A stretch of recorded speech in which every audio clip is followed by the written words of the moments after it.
Une conférence des plénipotentiaires des télécommunications, eh bien ça existe et le ministre des Pétantiques était à la 6e session qui se tenait en Algérie. Il en vient avec le retour du siège de l'organisation à Kinshasa, le reportage dans ce journal. Également au sommaire, les personnes vivant avec handicap et plus spécifiquement les sourds sont éligibles et électeurs. Il faut les inclure dans le processus électoral par la langue de signes. Le président de la CENI est sur le dossier et on a discuter avec quelques malentendants, les détails dans un instant.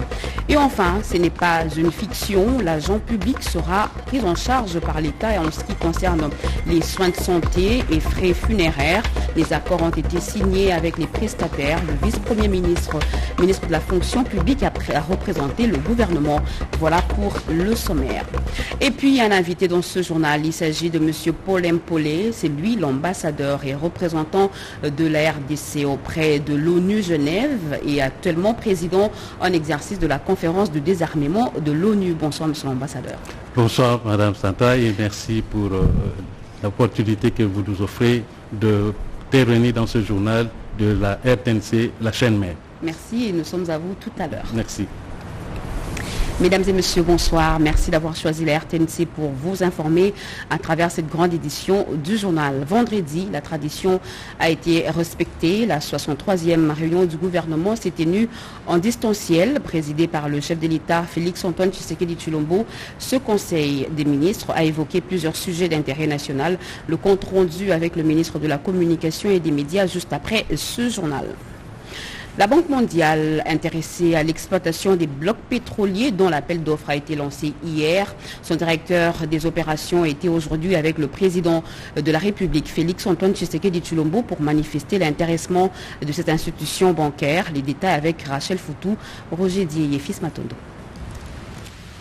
Les relations entre la République démocratique du Congo et la Banque mondiale, les nécessités d'accélérer les réformes initiées par le chef de l'État Félix-Antoine Tshisekedi Tshilombo étaient au centre des discussions ce vendredi entre le président de la République Félix Tshisekedi et le directeur des opérations de la Banque mondiale pour la RDC Albert Zefak. Reçu à la mi-journée à la Cité de l'Union africaine par le chef de l'État, ce dernier s'est dit rassuré par la volonté de la RDC de protéger l'environnement dans ses efforts de développement pour la population congolaise. Il indique par ailleurs que la Banque mondiale est heureuse d'accompagner la RDC pour son développement durable.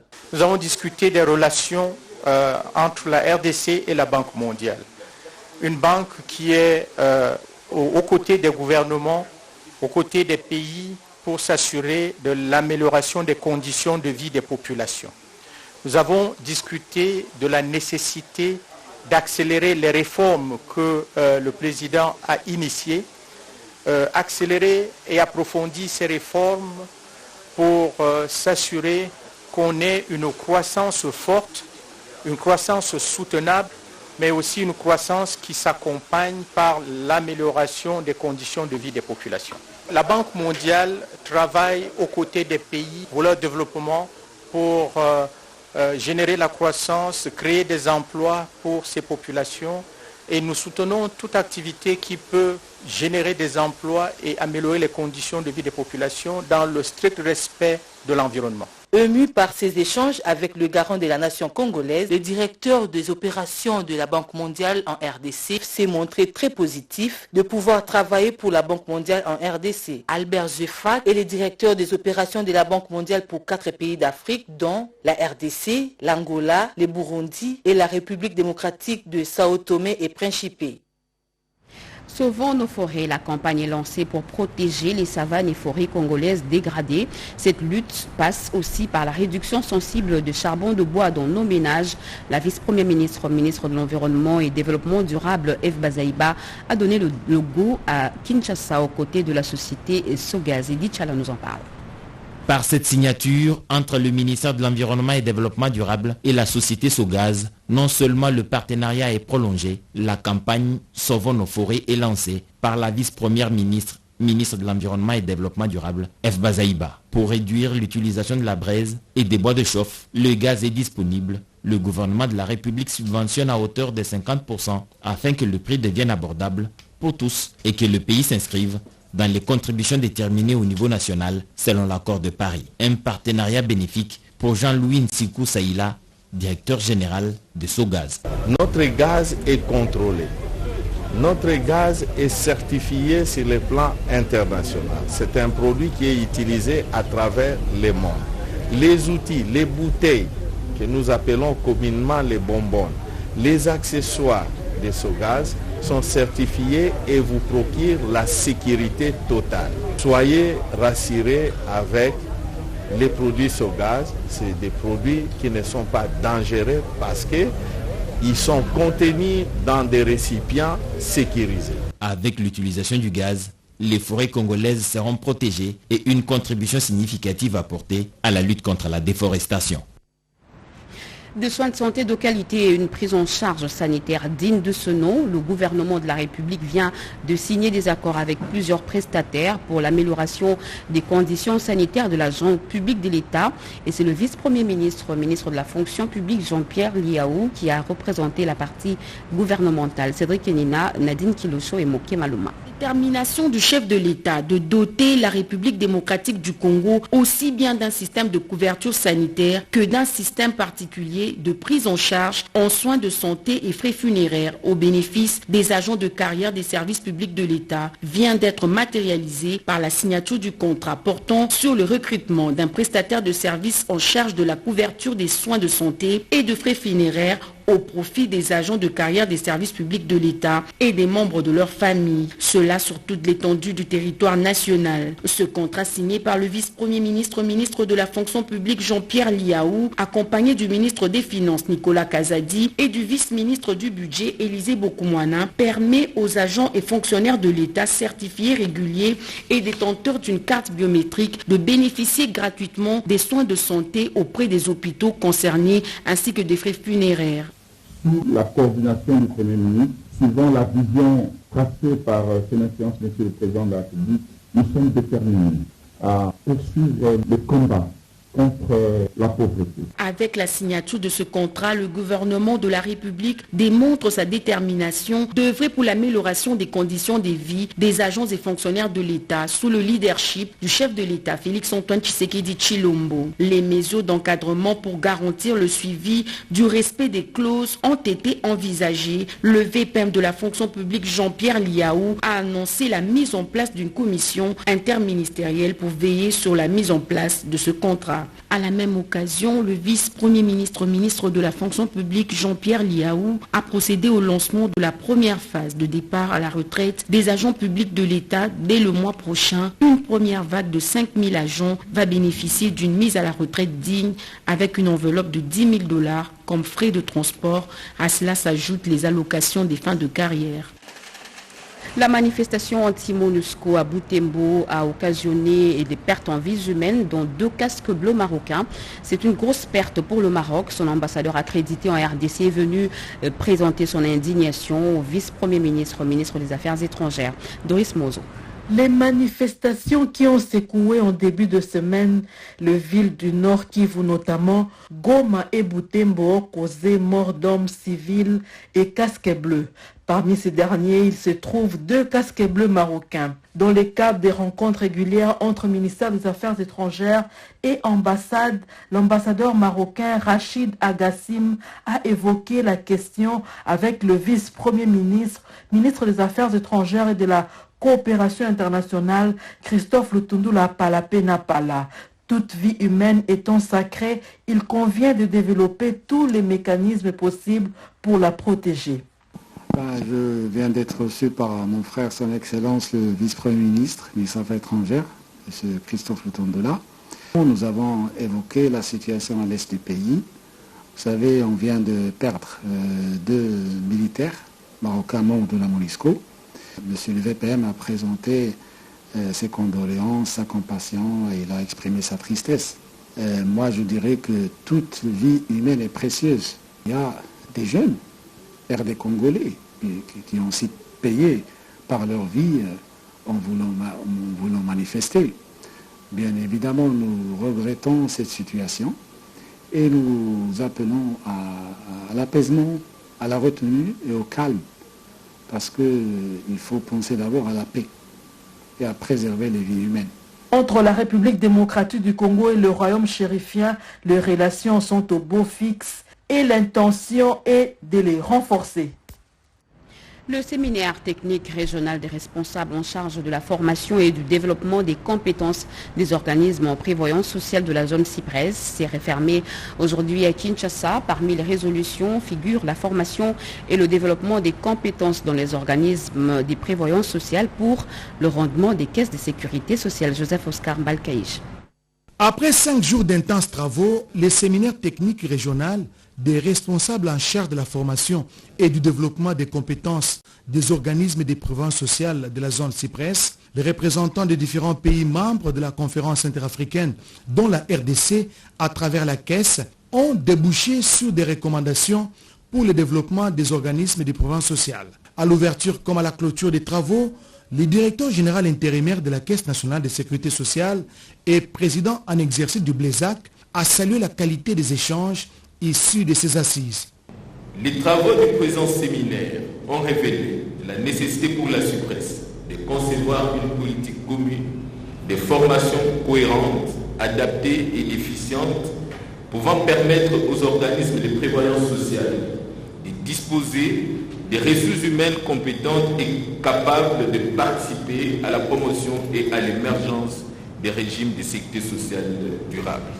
Je suis heureux de constater que sous la houlette de l'inspecteur de la CIPRES, les participants ont mené avec responsabilité des débats et échanges ayant débouché sur les résultats combien éloquents pouvant relever les défis de la problématique de la formation et du développement des compétences. À la clôture de ces travaux, l'on a noté la présence de plusieurs personnalités dont les directeurs des cabinets du ministre de l'Emploi et représentants personnels de Claudine Ndoussi Nkembe, ainsi que du secrétaire exécutif de la CIPRES venu de Madagascar.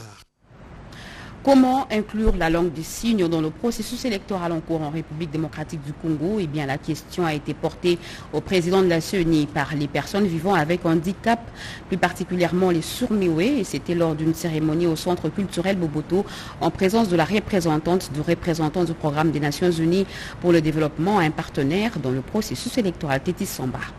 Ce cadre de concertation a pour objectif de promouvoir l'accessibilité du processus électoral par interprétation en langue des signes en vue de la participation massive des populations sourdes aux élections en République démocratique du Congo. Au cours de cette rencontre, le numéro 1 de la Commission électorale nationale indépendante, Denis Kadima Kazadi, a affirmé que c'est pour la première fois depuis l'existence de la CENI que la langue des signes soit prise en compte dans les opérations électorales. Je peux me permettre aujourd'hui de dire que la CENI ne considère plus la surdité comme une anomalie qu'il faudrait corriger ou réparer, mais comme une différence. C'est dans cet élan que j'ai nommé 2 conseillers dans mon cabinet, un sourd et un entendant interprète, tous 2 experts en langue des signes. Ils s'occupent des cas spécifiquement liés à la langue des signes dans le contexte électoral en RDC. Prenant aussi part lors de ces échanges, la ministre déléguée aux affaires sociales en charge des personnes vivant avec handicap, Irène Samboudiata, a insisté sur l'inclusion réellement accessible aux personnes vivant avec handicap. Nous devons avoir un processus électoral inclusif, mais aussi accessible, et cela à toutes les catégories des personnes vivant avec handicap. Le numéro 1 de la CENI a noté les préoccupations des parties prenantes et les a tous rassurés que leurs inquiétudes seront prises en compte. Cette activité a aussi connu la participation du 2e vice-président de la CENI, Didier Manaralinga. Le professeur Guy Steve Mwanda, c'est lui le nouveau patron du Centre régional d'études nucléaires. Il a présenté son programme axé sur la numérisation et la formation des agents. C'était au cours de l'Assemblée générale ordinaire du Commissariat général à l'énergie atomique. L'édité avec Marie Kalang. Effort pour consolider nos connaissances, notre ennemi est l'ignorance. Notre ennemi, c'est également la limitation de nos maîtrises technologiques. Nous ne devons pas trouver des inimitiés dans nos origines tribales, dans le cadre professionnel. En tant que votre nouveau patron, je vous enjoins à ne pas consacrer votre temps et votre énergie à alimenter des dissensions, qui peuvent exister entre nous. C'est en ce terme que le nouveau commissaire général à l'énergie atomique s'est exprimé pour la toute première fois aux agents et cadres de ce centre de recherche réunis en assemblée générale ordinaire à laquelle a pris part son prédécesseur, professeur Thierry Tangoutabou. Un discours qui a suscité de l'espoir dans le chef de ces chercheurs qui n'ont pas hésité un seul instant à le témoigner. Que le centre venait de connaître des moments de tension, des dissensions, des inégalités par-ci et là. Son discours était clair et concis. Il nous invite à se mettre au travail de manière acharnée, sans oublier que nous sommes avant tout un centre de recherche, nous ne sommes pas un parti politique. Le nouveau commissaire s'inscrit dans la continuité. Et nous sommes tellement confiants, nous sommes sûrs, nous pensons que les choses vont aller de mieux en mieux. Le parcours élogieux de ce chercheur de renom, membre de l'Académie congolaise des sciences, a été retracé par le directeur des ressources humaines. Le président de la délégation syndicale a commencé par présenter la nouvelle assistante du CG, Christiane Moudiaï, et a rassuré une franche collaboration de la communauté crénoise au nouveau commissaire général, professeur Guy Steve Mwanza. C'est en triomphe que le patron du CGA, nommé par ordonnance présidentielle, a été accueilli par le personnel de ce centre de recherche. Et si vous êtes passionné du tourisme ou encore vous voulez comprendre l'importance du tourisme dans notre pays et si vous avez le temps libre, vous pouvez tenter cette expérience. 3 grands bus de tourisme sont mis en circulation pour la relance de cette activité. Une trouvaille du ministre Modero Nsimba Matondo Bobo Samba. Des bus pour la relance du tourisme scolaire et académique à Kinshasa. L'initiative est du ministre du Tourisme, concrétisée par l'Office national du tourisme grâce au Fonds de promotion du tourisme. La cérémonie du jour a été marquée premièrement par un tête-à-tête entre la délégation du ministre Modero Nsimba, l'équipe dirigeante de l'ONT représentée par le directeur général adjoint de cet établissement public, le DGA du site touristique de l'Antsélé et le secrétaire général au tourisme. Après des échanges axés essentiellement sur l'utilisation de ces bus, une ronde à travers la ville capitale a été initiée. Destination, la place du 30 juin, le passager à bord du bus Tata vont bénéficier de services d'un guide touristique. Après avoir goûté au confort qu'offre cette nouvelle acquisition, le ministre du Tourisme va inviter l'ONT à faire bon usage de ces engins.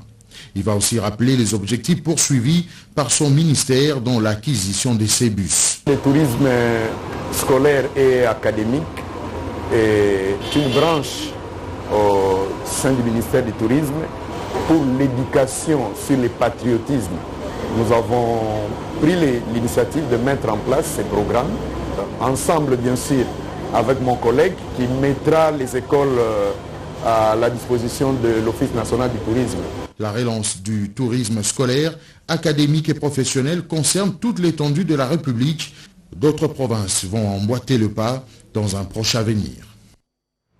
Le prix Nobel de la paix, le docteur Denis Mukwege, était aujourd'hui chez le ministre de la Défense nationale des anciens combattants Gilbert Kabanda. La situation sécuritaire dans l'est de la RDC et les violences sexuelles sous toutes ses formes dans la province du Sud Kivu étaient sur la table des discussions. Un congé bref qui arrive à sa fin. Un congé qui aura pris les allures d'une visite d'État. C'est celui du ministre de la Défense nationale et ancien combattant dans son terroir natal du Sud Kivu. Le point d'orgue est aussi ce tête-à-tête entre Dr Gilbert Kabanda Kourenga et Dr Mukwege. Un très long entretien de 3 heures ou presque avec les Congolais prix Nobel de la paix. Ça se passe dans son bureau de travail du très célèbre hôpital général des Pandis, connu mondialement. En bonne place de l'ordre du jour avec le réparateur des femmes victimes de violences sexuelles, entre autres, les violences sous toutes ses formes dans le Sud Kivu, en particulier dont les 2 hommes sont originaires. Comme 2 médecins qui se rencontrent pour parler de la paix et de la sécurité, je suis prix Nobel. Lui, le ministre de la Défense. À chaque fois, quand il y a de violence, quand notre pays est agressé, le baromètre, malheureusement, c'est l'hôpital, puisque l'usage de viol comme arme de guerre, ça n'a jamais cessé. Et donc, si vous voulez savoir ce qui se passe dans notre pays, dans l'arrière-pays, là où les combats se passent souvent, on le voit ici à l'hôpital, par le nombre de malades qui nous arrivent. Le ministre de la Défense nationale se fait honneur et le devoir de rendre visite à cette grande personnalité de renommée mondiale que le docteur Mukwege. Et ce communiqué de presse, le ministère des Affaires sociales, Action humanitaire et solidarité nationale a suivi avec beaucoup d'inquiétude la situation dramatique qui a prévalu ces dernières 72 heures dans la partie est de notre pays, secouée par les manifestations violentes qui ont endeuillé la République démocratique du Congo et a occasionné plusieurs blessés ainsi que des dégâts matériels importants, tout en présentant ses condoléances aux familles éplorées et à la MONUSCO. Le ministère des Affaires sociales, Action humanitaire et solidarité nationale reste très préoccupé par ce contexte d'insécurité qui risque, si l'on y prend garde, d'entraver le travail des acteurs humanitaires auprès des milliers de déplacés internes, tant dans les sites d'hébergement que dans les familles d'accueil. À cet effet, il tient à rappeler aux autorités tant civiles que militaires ainsi qu'à l'ensemble de la population du Nord Kivu et du Sud Kivu l'impérieuse nécessité d'assurer la sécurité des membres de la communauté humanitaire qui, au péril de leur vie, abattent un travail de titan pour redonner le sourire à ceux qui ont perdu espoir. Le ministère des Affaires sociales, Action humanitaire et solidarité nationale tient à rassurer la communauté humanitaire de l'engagement du gouvernement de la République à tout mettre en œuvre pour faciliter leur travail et ce, conformément aux instruments du droit humanitaire international auquel le pays a adhéré. Fait à Kinshasa le 28 juillet 2022, Mutinga Mutushai Modesto. Et la radio-télévision nationale congolaise aura bientôt des nouveaux équipements pour son bon fonctionnement et pour vous servir. Le directeur général intérimaire de la RTNC, Robert Belidé Bunga, séjourne à Bruxelles pour se rendre compte de la qualité de ses outils. Joseph Oscar Balkaïj sur les images de Eugène de Toula.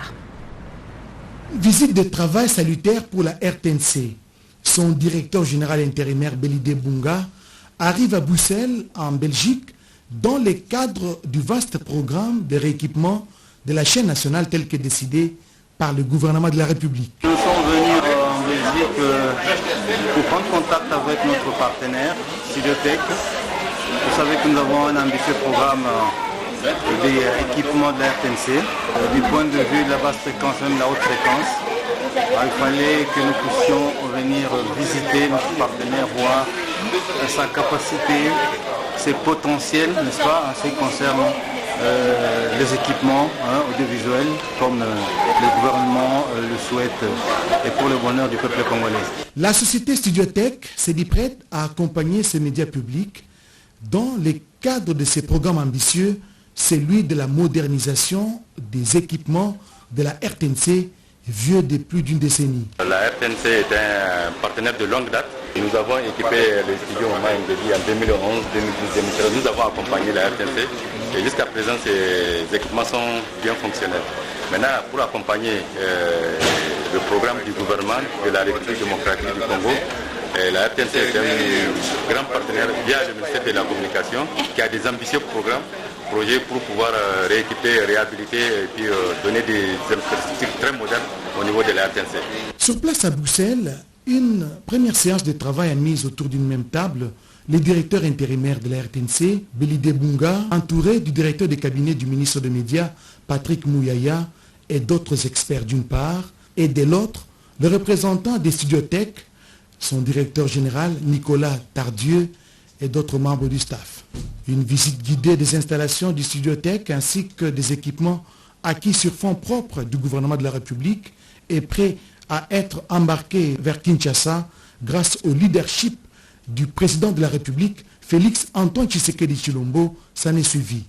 Dans ces lots d'équipements figurent des cartes de reportage, des caméras, des faisceaux, des studios et des régies mobiles TV radio, des matériels et des systèmes d'archivage numérique avec librairie automatisée. La République démocratique du Congo a marqué sa présence à la 6e session ordinaire de la conférence plénipotentiaire de l'Union africaine des télécommunications en Algérie. Et c'est un pari gagné pour le pays de Félix Antoine Tshisekedi Tshilombo. Augustin Kibassa Maliba, ministre des Pétantiques, a plaidé et a obtenu de ses assises l'acceptation du rapatriement du siège de l'UATA à Kinshasa ainsi que la validation du siège de la RDC au conseil d'administration de cette organisation. Les détails avec Nono Mantikou. Devant les différentes délégations des États membres de l'Union africaine des télécommunications, les patrons congolais des postes de télécommunications et nouvelles technologies de l'information et de la communication, Augustin Kibasa Maliba, a argumenté et convaincu du rapatriement du siège de l'Union africaine des télécommunications en République démocratique du Congo. Mon pays se positionne comme un hub régional et un point d'intersection naturel dans le continent, servant de corridor et de passage d'accès afin de relier plusieurs pays du continent. Membre de 3 communautés actives sous-régionales avec 9 pays voisins reliés à la côte ouest et la côte est du continent, la République démocratique du Congo est un catalyseur de premier choix pour l'intégration régionale africaine. Tout ceci m'amène à évoquer, comme vous vous en doutez, l'état de la question du siège de l'Union africaine des télécommunications et de son rapatriement à Kinshasa, en République démocratique du Congo, qui sera sans doute au milieu des échanges devant ces assises. Une demande acceptée par ses pairs, un objectif atteint pour Augustin Kibasa Maliba, qui avait également pour mission la validation du siège de la RDC au conseil d'administration de l'Union africaine des télécommunications. Un pari gagné pour les pays de Félix Tshisekedi Tshilombo, qui retrouve sa place au sein de cette organisation continentale. Nous vous avons dit à l'ouverture de ce journal que nous recevons pour vous M. Paul Lempolé. C'est lui l'ambassadeur et représentant permanent de la RDC auprès de l'ONU Genève et il est actuellement président en exercice de la conférence du désarmement de l'ONU. Encore une fois, bonsoir M. l'ambassadeur. Bonsoir Mme Sandra. Monsieur l'ambassadeur, c'est une première. Notre pays et la RDC préside la conférence du désarmement. Qu'est-ce qu'on gagne de cette présidence sur le plan diplomatique, politique et sécuritaire ?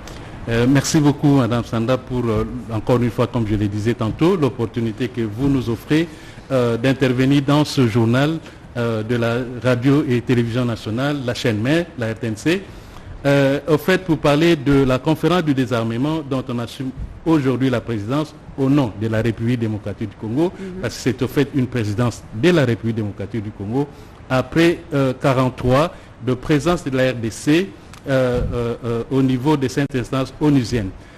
Comme vous savez, la RDC est membre de la conférence du désarmement depuis sa création en 1979. Mais c'est la première fois que la RDC occupe la présidence. Au fait, cela est venu sur le plan, comme vous voulez dire, politique et diplomatique, par l'action impulsée par le chef de l'État, le président de la République, son Excellence Félix Antoine Tshisekedi Tshilombo, qui, mu par la volonté de faire de la RDC et de redonner à la RDC sa place à travers le monde. C'est une grande nation et il a mis en place et il a nommé de nouveaux ambassadeurs. Je ne suis pas le seul qui a été nommé dernièrement, nous sommes assez nombreux, avec le message parmi les messages qu'il a demandé aux ambassadeurs, revendre ou faire voir la RDC par l'action que nous allons mener. Donc la visibilité de la RDC à travers et faire entendre la voix de la République démocratique du Congo. Et cela justement c'est une opportunité de rendre visible la République démocratique du Congo à travers les différentes couvertures médiatiques que les Nations Unies font dans cette activité de la conférence du désarmement. Et nous sommes à la tribune de la conférence du désarmement et que tous les rapports de la conférence du désarmement. Comme vous savez, la conférence du désarmement, c'est au fait la cuisine qui prépare ce que l'Assemblée générale des Nations Unies va discuter ou adopter comme résolution à partir de ce que va décider la conférence du désarmement. Donc nous sommes visibles et nous en profitons pour justement maximiser cette visibilité à travers un certain nombre d'actions. Sur le plan sécuritaire, comme vous savez, c'est la conférence du désarmement. Qui parle de désarmement, ça veut dire se débarrasser des armes. C'est la conférence du désarmement qui est l'organe des Nations Unies en charge de négocier tous les traités internationaux en matière de désarmement, de les adopter et de voir dans quelle mesure ces traités et conventions internationales sont respectés. Et nous avons donc sur le plan sécuritaire l'opportunité de rappeler les contenus de ces traités, les contenus de ces conventions, pour que la situation, par exemple, à l'est de la RDC, où nous avons un surnombre d'armements qui est en circulation de manière irrégulière, puisse justement être rappelé qu'il n'y a pas de respect de la convention ou des conventions des traités en matière de désarmement. Et nous avons également comme président à faire asseoir dans l'ordre du jour de la conférence du désarmement tout ce qui est comme traité ou discussion avec la situation, notamment ce qui se passe en Europe. Justement, vous êtes à la tête de cette structure pendant, vous avez un mandat d'1 année.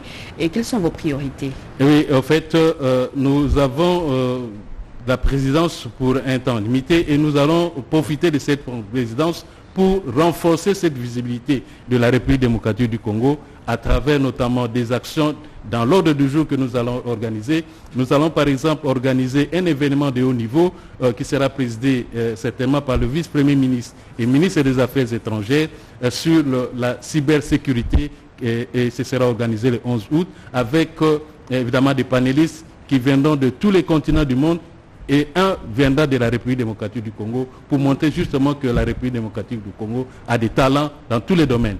Donc le vice-président va présider, vice-premier ministre plutôt va présider cette plénière et nous avons l'opportunité de proposer d'autres sujets qui ont l'intérêt pour la République démocratique du Congo. Nous allons également faire adopter des rapports de la conférence du désarmement que l'on va transférer à l'Assemblée générale des Nations Unies. En fait, comme on dit à Genève... Vous aurez tellement du pain sur la planche et nous vous souhaitons déjà bonne chance. Merci beaucoup pour vos souhaits et nous vous remercions pour ça en tout cas. Merci beaucoup. Merci de votre visite ici et bon retour à Genève, monsieur l'ambassadeur. Merci beaucoup pour l'opportunité. Nous rappelons là que nous recevons pour vous monsieur Paul Mpolé, c'est lui l'ambassadeur et représentant permanent de la RDC auprès de l'ONU Genève. Il est actuellement président en exercice de la conférence du désarmement de l'ONU. Merci beaucoup. Poursuivant ce journal, une voix de plus vient de s'élever pour dénoncer les manifestations meurtrières anti-MONUSCO dans la province de Nord Kivu. Le parti Lumumbiste Unifié, Palou, vient à son tour monter au créneau pour les dénoncer. Regardez. Palou déplore sans équivoque les incidents violents évoqués en liminaire et regrette qu'ils aient pu ainsi conduire inutilement à des morts et à des blessés aussi bien du côté congolais que de celui de la MONUSCO. Le Palou présente ici toutes ses condoléances à la MONUSCO et aux familles congolaises endeuillées par ces tristes événements. Le Palou pense qu'un mandat plus dur en faveur de la protection des civils et de l'accompagnement de la stabilisation de la RDC pourra être défini pour la MONUSCO afin que, forte de cette coopération renforcée, les autorités congolaises avec les vaillants et dévouées forces de défense et de sécurité nationale, puissent mettre très rapidement fin à la situation de souffrance intolérable du peuple congolais dans l'est de son pays. Pour soutenir ces forces de défense et sécurité nationale au front, le Palou ordonne à tous ces militants dans les zones affectées par les conflits et les troubles d'apporter aux dites forces leur appui en termes de renseignements et d'aide tant matériel que moral. Et ce communiqué nécrologique, avant de boucler complètement ce journal, le ministère du Portefeuille a le regret de vous annoncer le décès du colonel Ferdinand Maïna Bichilo, père biologique de son Excellence Madame le ministre d'État, ministre du Portefeuille, la princesse Adèle Kainda Maïna, mort survenue le 28 juillet 2022 à Kinshasa de suite d'une longue maladie à l'âge de 76 ans. Le programme des obsèques se présente comme suit. Samedi 30 juillet 2022, c'est-à-dire demain, culte d'action de grâce de 18h11 à 20h11, suivi du recueillement à la salle polyvalente de la cathédrale du Centenaire protestant. Dimanche 31 juillet 2022, culte d'action de grâce de 18h11 à 20h11, suivi du recueillement en la salle polyvalente de la cathédrale du Centenaire protestant. Lundi 1er août 2022, culte d'action de grâce de 18h11 à 20h11, suivi du recueillement en la salle polyvalente de la cathédrale du Centenaire protestant. Mardi 2 août 2022, de 20h11 à l'aube, veillée mortuaire en la salle polyvalente de la cathédrale du Centenaire protestant. Mercredi 3 août 2022, 7h11, arrivée de la famille en toute intimité à la morgue du cinquantenaire. 8h11, levée du corps pour la cathédrale du centenaire protestant. 9h11, début culte d'action de grâce suivi du recueillement en la cathédrale du centenaire protestant. 11h11, fin du culte et départ pour l'inhumation à la nécropole entre terre et ciel pour le cabinet Clément Mouchengezi, directeur de cabinet.